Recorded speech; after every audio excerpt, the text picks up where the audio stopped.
अगर तुम्हें हर महीने 33 करोड़ रुपए मिले, लेकिन एक छोटी सी शर्त हो कि तुम्हें समुंदर के बीच हजारों फीट गहरी लहरों के बीच खड़े एक सुनसान लाइट हाउस में रहना पड़े, जहां न कोई इंसान हो न कोई नेटवर्क, और अगर एक बार तुम वहां चले गए तो वापस आने की कोई गारंटी भी ना हो, तो क्या तुम ये नौकरी करोगे?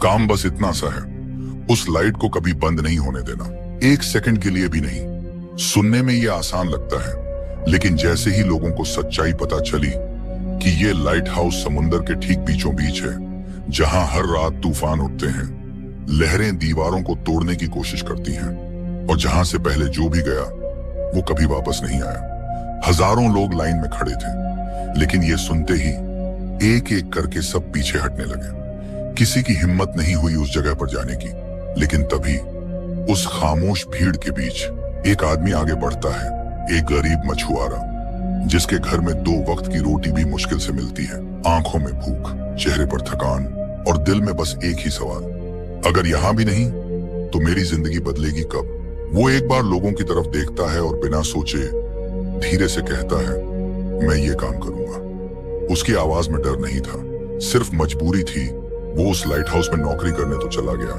लेकिन वहां से कभी वापस नहीं आया। और यहीं से शुरू होता है असली सवाल, आखिर ऐसा क्या हुआ उस लाइट हाउस में कि वो आदमी वहां पूरे 4 साल तक फंसा रह गया? क्या वो सच में अकेला था या वहां कोई और भी था? और वो कौन सी चीज थी जिसने उसे धीरे धीरे बदल दिया, एक इंसान से कुछ और बना दिया? आगे जो हुआ वो तुम्हें अंदर तक हिला देगा। समुंदर के ठीक बीचों बीच, जहां चारों तरफ नजर दौड़ाओ तो सिर्फ पानी ही पानी दिखाई देता है, वहीं खड़ा था वो लाइट हाउस, एक लंबा गोल टावर जिसकी ऊंचाई लगभग 120 फीट थी। नीचे काले पत्थरों से बना बेस, जिस पर हर वक्त तेज लहरें टकराती रहती थीं। दिन में ये जगह जितनी शांत दिखती थी, रात में उतनी ही खतरनाक हो जाती थी। समुंदर की लहरें कभी कभी 30 से 40 फीट तक ऊंची उठती थीं, और ऐसा लगता था जैसे वो हर बार इस लाइट हाउस को निगलने की कोशिश कर रही हों। हवा इतनी तेज चलती थी कि खड़े रहना भी मुश्किल हो जाता था, और हर तरफ बस एक ही आवाज गूंजती थी। लहरों की टक्कर लाइट हाउस के अंदर कदम रखते ही एक ठंडी सीलन भरी हवा महसूस होती थी। दीवारों पर जंग लगा हुआ लोहा, जगह जगह टूटे हुए हिस्से, और ऊपर तक जाती एक घुमावदार संकरी सीढ़ी। अंदर कुल मिलाकर 5 मंजिलें थीं। नीचे स्टोर रूम, जहां कुछ पुराने डिब्बे, सूखी लकड़ी और कुछ बेसिक सामान पड़ा था। उसके ऊपर एक छोटा सा कमरा जहां वो सो सकता था, एक टूटी हुई खिड़की जिससे हमेशा समुंदर की हवा अंदर आती रहती थी। तीसरी मंजिल पर पुराना कंट्रोल रूम था, जहां कुछ लीवर, गियर और एक बड़ा सा स्विच लगा था जो इस पूरी लाइट को चालू रखता था। सबसे ऊपर उस लाइट हाउस का एक विशाल गोल लेंस था जो हर कुछ सेकंड में घूमता था और दूर दूर तक समुंदर में रोशनी फैलाता था। ये लाइट किसी बिजली से नहीं, बल्कि एक पुराने ऑयल सिस्टम से चलती थी, जिसे हर कुछ घंटों में भरना पड़ता था। और अगर एक बार भी ये लाइट बंद हो गई तो अंधेरे में गुजरने वाले जहाज सीधे चट्टानों से टकरा सकते थे। यही उसका काम था, इस लाइट को जिंदा रखना हर हाल में। और यही काम करने आया था ये लड़का जिसका नाम था एडवर्ड। उम्र बस 22 साल, लेकिन हालात ने उसे उसकी उम्र से कहीं ज्यादा बड़ा बना दिया था। ये कहानी साल 1645 की है, जब न कोई फोन था न कोई आधुनिक तकनीक, और समुंदर में जाना मतलब था या तो जिंदा लौट आओ या हमेशा के लिए गायब हो जाओ। एडवर्ड इंग्लैंड के एक छोटे से तटीय गांव में रहता था, जहां चारों तरफ ठंडी हवाएं, धुंध और खामोशी फैली रहती थी। वो एक गरीब मछुआरा था। हर सुबह ठंडे समुंदर में उतरता, घंटों तक जाल फेंकता, और जो कुछ मिलता उसी से उसका घर चलता था। उसका घर भी बस एक छोटा सा लकड़ी का झोपड़ा था, टूटी हुई दीवारें, टपकती छत और अंदर हमेशा ठंड का एहसास। उसकी जिंदगी में सिर्फ एक ही सहारा था, उसकी माँ। वो लंबे समय से बीमार थी, इतनी कमजोर कि कई बार उठ भी नहीं पाती थी। कई रातें ऐसी गुजरती थीं जब घर में खाने के लिए कुछ नहीं होता था, और एडवर्ड खुद भूखा रहकर अपनी माँ को खिला देता था। ठंडी रातों में जब बाहर तेज हवाएं चलती थीं, वो चुपचाप बैठकर छत की तरफ देखता रहता, और बस एक ही सवाल उसके दिमाग में घूमता रहता, क्या मेरी जिंदगी हमेशा ऐसी ही रहेगी?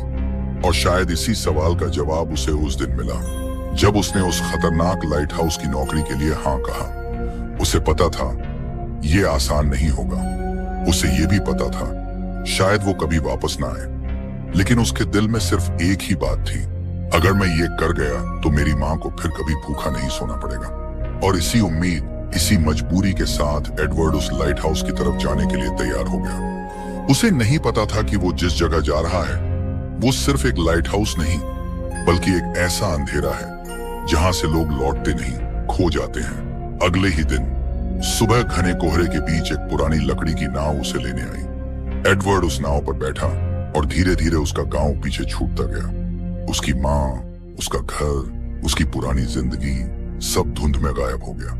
कई घंटों के सफर के बाद आखिरकार उसे वो दिखा, समुंदर के बीच खड़ा वो ऊंचा काला लाइट हाउस जो दूर से ही डर पैदा कर रहा था। जैसे ही नाव उसके पास पहुंची, दो लोग उसे ऊपर तक लेकर गए। अंदर जाते ही एक आदमी ने उसे सारी जिम्मेदारियां समझानी शुरू की। उसने कहा, यह लाइट हाउस तुम्हारी जिम्मेदारी है और ये लाइट कभी बंद नहीं होनी चाहिए, चाहे कुछ भी हो जाए। उसने एडवर्ड को तीसरी मंजिल पर ले जाकर एक बड़ा सा लीवर और गियर सिस्टम दिखाया। यहीं से लाइट चालू होती है और ये देखो, ये ऑयल टैंक है। हर कुछ घंटों में इसे भरना पड़ेगा वरना लाइट बुझ जाएगी। फिर वो उसे ऊपर ले गए जहां वो विशाल लेंस लगा था जो धीरे धीरे घूमता था और दूर तक रोशनी फैलाता था। हवा इतनी तेज थी कि वहां खड़ा रहना मुश्किल था। फिर उसे नीचे लाया गया जहां एक छोटा सा स्टोर रूम था। उसमें कुछ सूखा खाना, पानी के बैरल और लकड़ियां रखी थी। यही तुम्हारा राशन है, इसे संभाल कर इस्तेमाल करना। अगली सप्लाई कब आएगी ये कोई नहीं जानता। आखिर में उसे उसका कमरा दिखाया गया, एक छोटा सा तंग कमरा जिसमें एक पुराना बिस्तर, एक लकड़ी की मेज और एक टूटी हुई खिड़की थी। सब कुछ समझाने के बाद वो दोनों आदमी बिना कुछ कहे वापस नाव में बैठ गए और धीरे धीरे दूर चले गए। एडवर्ड दरवाजे पर खड़ा उन्हें जाता हुआ देखता रहा जब तक वो पूरी तरह समुंदर में गायब नहीं हो गए। और अब वो सच में अकेला था। चारों तरफ सिर्फ समुंदर और वो लाइट हाउस जिसकी लाइट को अब हर हाल में जलाए रखना था। इस अकेलेपन के बीच उसने तय किया कि उसे इस लाइट हाउस के हर कोने को समझना होगा। वो धीरे धीरे घुमावदार सीढ़ियों से ऊपर चढ़ने लगा। हर कदम के साथ लोहे की सीढ़ियां अजीब सी आवाज कर रही थी। लेकिन जैसे ही वो सबसे ऊपर पहुंचा जहां वो बड़ा घूमता हुआ लेंस और लाइट का सिस्टम लगा था, उसने चारों तरफ नजर दौड़ाई। गियर, लीवर, ऑयल टैंक, सब कुछ वैसा ही था जैसा उसे बताया गया था। लेकिन तभी उसकी नजर एक कोने पर पड़ी और अगले ही पल उसके पैरों तले जमीन खिसक गई। वहां अंधेरे कोने में एक इंसान का कंकाल पड़ा था। सूखी हड्डियां, फटे हुए कपड़ों के टुकड़े और ऐसा लग रहा था जैसे वो वहीं बैठा बैठा मर गया हो। एडवर्ड का गला सूख गया, उसकी सांसें तेज हो गईं और दिमाग में बस एक ही ख्याल घूमने लगा। तो ये सच था, यहाँ जो भी आता है वो वापस नहीं जाता। कुछ सेकंड के लिए वो वहीं जम गया, लेकिन फिर उसने खुद को संभाला क्योंकि अब उसके पास डरने का वक्त नहीं था। काफी हिम्मत जुटाकर उसने उस कंकाल को उठाया। एडवर्ड ने नजरें फेर ली और सीढ़ियों से नीचे उतरकर बाहर आया और अगले ही पल उसने उस कंकाल को उठाकर गहरी लहरों के बीच फेंक दिया। कंकाल धीरे धीरे समुद्र में डूब गया और कुछ ही सेकंड में गायब हो गया। लेकिन उसके साथ जो डर एडवर्ड के अंदर उतर गया था वो कहीं नहीं गया। अब उसके दिमाग में सिर्फ एक ही सवाल था, अगर उसका ये हाल हुआ तो मेरा क्या होगा। हर रात जैसे ही अंधेरा छाता वो ऊपर जाता, उस भारी लेंस के पास खड़ा होता और धीरे धीरे ऑयल टैंक में तेल भरता ताकि वो रोशनी एक पल के लिए भी बंद न हो। बाहर तूफानी हवाएं चलती रहती, लहरें दीवारों से टकराती रहती, लेकिन उसके हाथ लगातार काम करते रहते क्योंकि उसे पता था अगर ये लाइट बुझ गई तो सिर्फ जहाज ही नहीं, शायद उसकी उम्मीद भी डूब जाएगी। और दिन में सब कुछ बिल्कुल उल्टा हो जाता था। चारों तरफ सन्नाटा, सिर्फ समुंदर की अनंत गहराई और एडवर्ड जो घंटों तक बस खिड़की के पास बैठा रहता, दूर तक फैले पानी को देखता रहता जैसे कुछ ढूंढ रहा हो।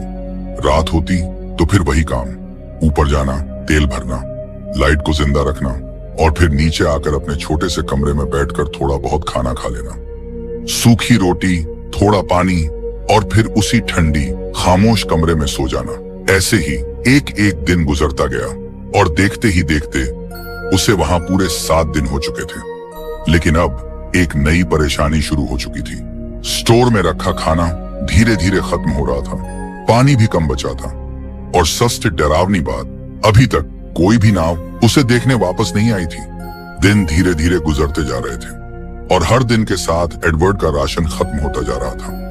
पहले उसे लगा था कि कुछ ही दिनों में कोई नाव आएगी और उसे खाना दे जाएगी, लेकिन अब एक हफ्ता बीत चुका था और दूर दूर तक कोई नजर नहीं आ रहा था। स्टोर में रखा खाना लगभग खत्म हो चुका था, पानी भी बहुत कम बचा था। अब उसे हर निवाला बहुत सोच समझकर खाना पड़ता था।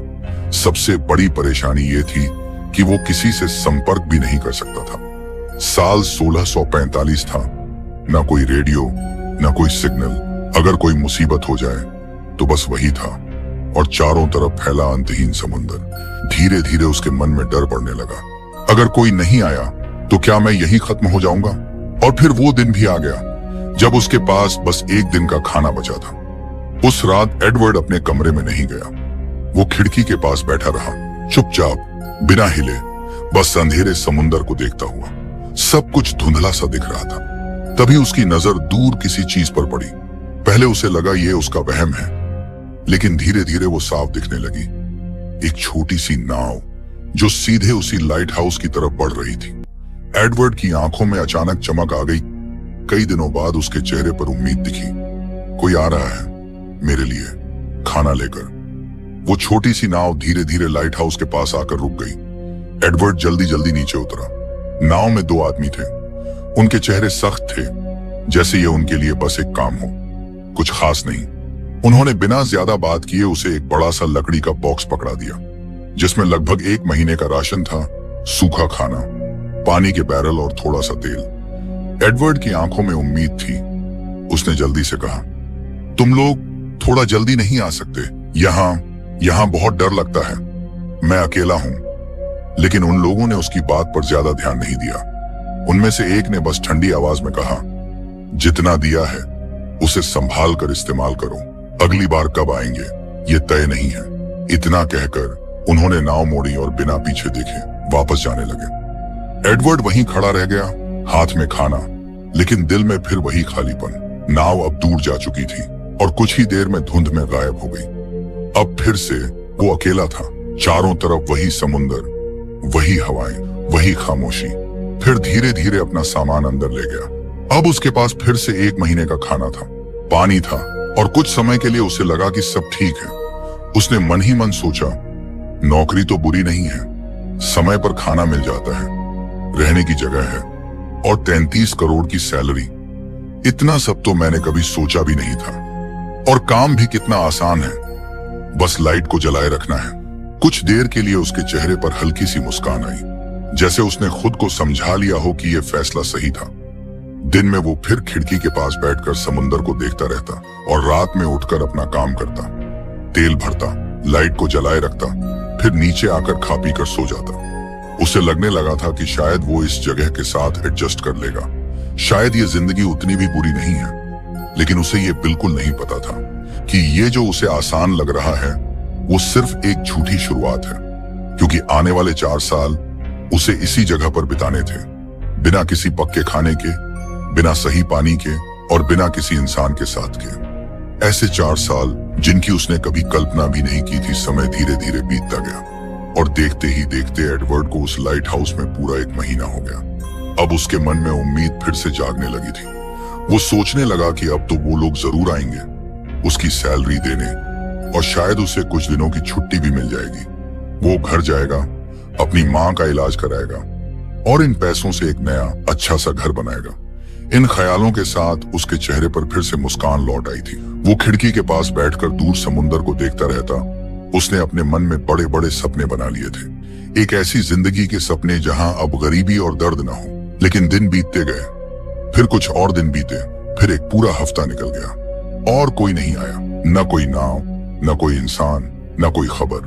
धीरे धीरे एडवर्ड की मुस्कान गायब होने लगी, उम्मीद डर में बदलने लगी, और उसके मन में एक ही सवाल बार बार उठने लगा, क्या मुझे यहाँ भूल गए हैं? समय के साथ एडवर्ड का डर अब हकीकत बनता जा रहा था।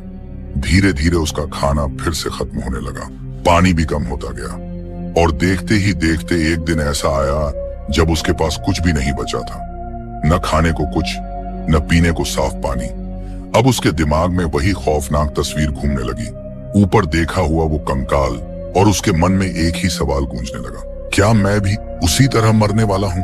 पूरा दिन बीत गया, लेकिन कोई नहीं आया, न कोई नाव, न कोई मदद। अब उसे साफ समझ आ गया था कि यहाँ कोई आने वाला नहीं है।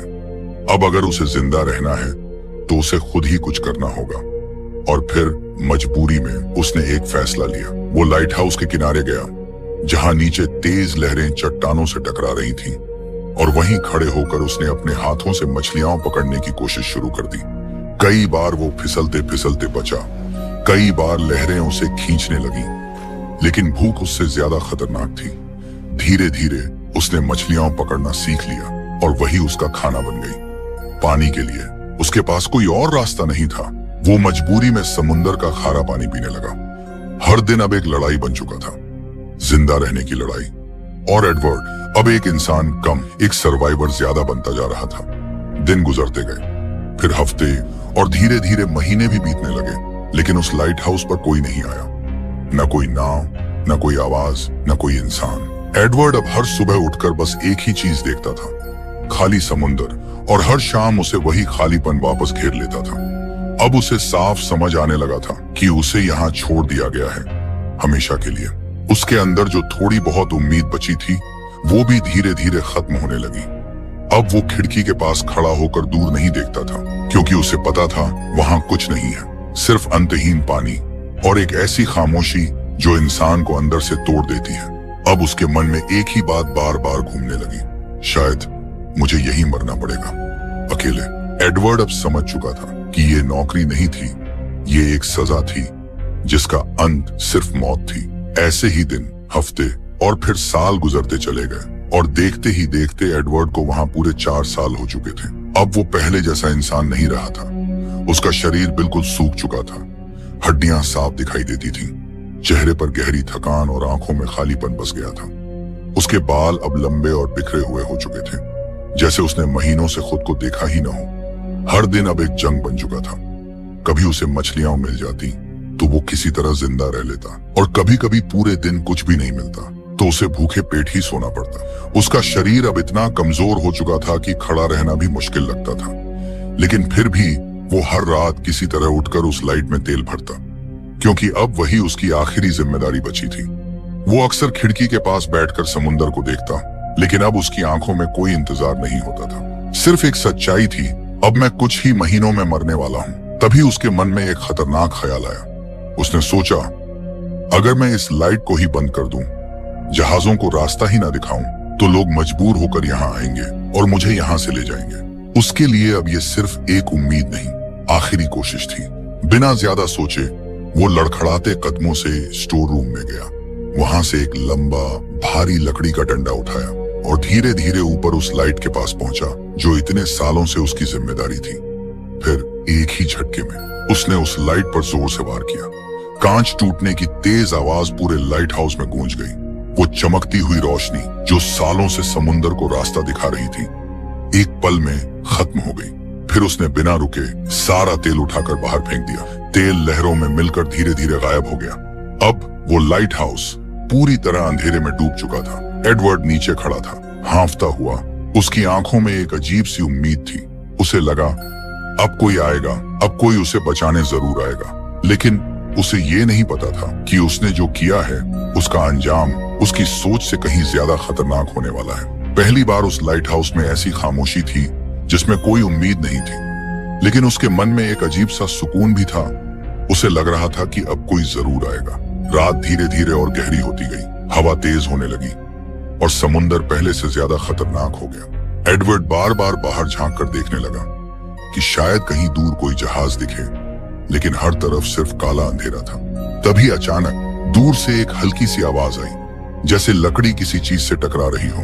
एडवर्ड ने ध्यान से सुना।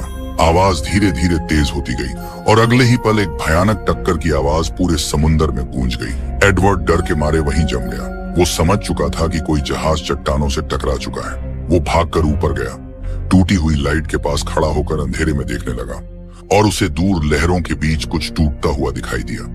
लोग पानी में गिर रहे थे, उनकी चीखें समुंदर में गूंज रही थीं, लेकिन एडवर्ड कुछ नहीं कर सकता था। उसके हाथ कांपने लगे, आंखों में डर भर गया और उसके मुंह से बस एक ही बात निकली, ये मैंने क्या कर दिया। अब उसे समझ आ गया था कि उसने मदद पाने के लिए किसी और की जिंदगी खत्म कर दी। अब वो सिर्फ अकेला नहीं था, उस अंधेरे में उसके साथ उन लोगों की चीखों की गूंज भी थी जो शायद अब कभी खत्म नहीं होने वाली थी। उस रात के बाद एडवर्ड पहले जैसा नहीं रहा। जहाज के टकराने की वो आवाज, लोगों की चीखें और डूबती हुई परछाइयां अब हर पल उसके दिमाग में गूंजने लगी थी। वो सोने की कोशिश करता, लेकिन जैसे ही आंखें बंद करता उसे वही दृश्य दिखाई देता। लोग उसे बुला रहे हैं, मदद के लिए चिल्ला रहे हैं, और वो कुछ नहीं कर पा रहा। एक रात वो अपने कमरे में बैठा था, तभी उसे साफ साफ आवाज सुनाई दी, तुमने हमें मारा है। उसने चारों तरफ देखा, लेकिन कोई नहीं था। अब उसे समझ नहीं आ रहा था ये सच है या उसका दिमाग उसे धोखा दे रहा है। उसकी हालत और खराब होती जा रही थी। लगातार हुए उन हादसों के बाद आखिरकार एक दिन दूर समुंदर में हलचल दिखी। इस बार एक नहीं बल्कि दो नावें उस लाइट हाउस की तरफ बरसते रही थीं। एडवर्ड खिड़की के पास खड़ा था। जैसे ही उसकी नजर उन नावों पर पड़ी, उसकी आंखों में अचानक चमक आ गई। कोई आ रहा है, मैं बच गया। वो खुशी से लगभग पागल हो गया था। 4 साल बाद पहली बार उसे लगा कि अब वो यहाँ से निकल पाएगा। जैसे ही वो नावें पास आईं, उनमें बैठे लोग ऊपर की तरफ देखने लगे, और जब उन्होंने एडवर्ड को देखा तो कुछ पल के लिए वो यकीन ही नहीं कर पाए। सामने एक ऐसा इंसान खड़ा था जो इंसान कम, एक परछाई ज्यादा लग रहा था। सूखा हुआ शरीर, लंबे बिखरे बाल, फटे हुए कपड़े और आंखों में अजीब सा पागलपन। उन्हें समझ नहीं आ रहा था कि कोई इंसान इतनी हालत में 4 साल तक कैसे जिंदा रह सकता है। वो जल्दी जल्दी ऊपर गए, टूटी हुई लाइट को ठीक किया, नया कांच लगाया और उसमें फिर से तेल भरकर उसे चालू कर दिया। कुछ ही देर में वो बुझा हुआ लाइट हाउस फिर से रोशनी देने लगा, जैसे कुछ हुआ ही ना हो। पूरी रात वो लोग वहीं एडवर्ड के साथ रहे, उसे खाना दिया, पानी दिया, लेकिन एडवर्ड अब शांत नहीं था। वो जोर जोर से उन पर, तुम्हारी लापरवाही की वजह से कितने लोगों की जान चली गई, और मैं इतने दिनों से भूखा था, तुम लोग कहाँ थे? दरअसल सच्चाई कुछ और ही थी। जो लोग उस लाइट हाउस में हर महीने खाना पहुंचाने वाले थे, उन्होंने धीरे धीरे वहां जाना ही बंद कर दिया था। उन्होंने सोचा, कौन हर महीने इतनी दूर इस खतरनाक समुंदर में जाएगा? वो आदमी खुद मछलियां पकड़कर खा सकता है, जिंदा रह सकता है। और इसी सोच के साथ वो बिना कुछ किए बस उस काम के पैसे लेते रहे। उन्हें यह अंदाजा भी नहीं था कि उनकी इस लापरवाही की कीमत कोई अपनी जिंदगी देकर चुका रहा है। अगली सुबह एडवर्ड को आखिरकार उस लाइट हाउस से बाहर निकाला गया। वो नाव में बैठा था, अंदर से पूरी तरह टूटा हुआ। जैसे जैसे नाव दूर जाती गई, उसने पहली बार उस जगह को बाहर से देखा। वो वही लाइट हाउस था जो अब भी समुंदर के बीच अकेला खड़ा था। एडवर्ड बस चुपचाप उसे देखता रहा जब तक वो धुंध में पूरी तरह गायब नहीं हो गया। लेकिन उसके मन में एक बात हमेशा के लिए रह गई। वो जगह इंसानों के लिए नहीं बनी थी। कई घंटों के सफर के बाद आखिरकार एडवर्ड उस जगह वापस पहुंचा जहां से उसकी कहानी शुरू हुई थी। नाव किनारे लगी, और जैसे ही वो नीचे उतरा, लोग उसे देखने लगे। कुछ लोग उसे पहचान ही नहीं पाए, और जो पहचान गए वो यकीन नहीं कर पा रहे थे कि ये वही एडवर्ड है जो 4 साल पहले यहां से गया था। उसका शरीर बिल्कुल बदल चुका था, कमजोर, सूखा हुआ, लंबे बिखरे बाल और आंखों में एक अजीब सा डर, जैसे वो अब भी उस लाइट हाउस से बाहर नहीं निकल पाया हो। वो धीरे धीरे अपने घर की तरफ बढ़ा। उसे बस एक ही उम्मीद थी, उसकी माँ। लेकिन जैसे ही वो अपने टूटे हुए घर के सामने पहुंचा, वो रुक गया। दरवाजा आधा टूटा हुआ था, अंदर सन्नाटा था। वो धीरे से अंदर गया, और जो उसने देखा, उसकी आखिरी उम्मीद भी वहीं खत्म हो गई। उसकी माँ अब इस दुनिया में नहीं थी। घर खाली था, ठंडा और बिल्कुल खामोश। एडवर्ड वहीं जमीन पर बैठ गया। उसकी आंखों से आंसू निकल रहे थे, लेकिन आवाज नहीं आ रही थी, जैसे वो रो भी नहीं पा रहा था। उसने सब कुछ सहा था, 4 साल की भूख, डर, अकेलापन, सिर्फ अपनी माँ के लिए। जिन लोगों ने अपनी जिम्मेदारी से मुंह मोड़ा था, उन्हें पकड़कर जेल में डाल दिया गया। उनके चेहरे पर अब वो घमंड नहीं था, सिर्फ पछतावा और डर था। लेकिन ये सजा भी शायद उस दर्द के सामने कुछ नहीं थी जो एडवर्ड ने उन 4 सालों में झेला था।